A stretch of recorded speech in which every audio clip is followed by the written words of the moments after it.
বিশ্বাস করো, এত সস্তায় চাইনিজ ফুড আমি বোধহয় ফার্স্ট টাইম খাচ্ছি। সেই জন্যই বোধহয় এই দোকানটা এতটা বেশি ভাইরাল। আগে হ্যাঁ, ঠিক ধরেছো।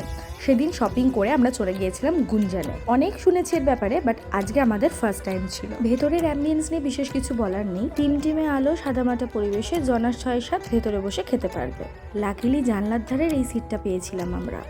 লিটারালি দামটা দেখে আমার চোখটা এরকম ছানা বড়া হয়ে গিয়েছিল। অর্ডার দিয়ে আর কোনো কাজ খুঁজে না পেয়ে একবার পর্দাটা টেনে, একবার পর্দাটা সরিয়ে, বিভিন্ন রকমের পোজ দিয়ে ছবি তুলে সময় স্পেন্ড করছিলাম। খুব বেশি অপেক্ষা না করিয়ে প্রথমে চলে এলো সুপি ওয়ান্টার নুডলস। তবে সত্যি বলবো, এটা একেবারে নন স্পাইসি ছিল। যদিও দেবদীপে নাকি এটা মারাত্মক ভালো লেগেছে। 320 টাকায় 8 পিস গোল্ডেন প্রন ফ্রাইয়ের কথা শুনে নিজেকে আর সামলাতে পারিনি। মাছটা ছিল প্রচন্ড ফ্রেশ, কিন্তু ঠিকঠাক ম্যারিনেশন করা হয়নি। তারপর এলো চিকেন ফ্রাইড ওয়ান্টার 150 টাকায় 10 পিস। আমার তো এটাই বেস্ট লেগেছে। আচ্ছা, তোমরা কি কখনো গুঞ্জনের খাবার ট্রাই করেছো? আমাকে কমেন্টে লিখে জানিও। ওকে, বাই।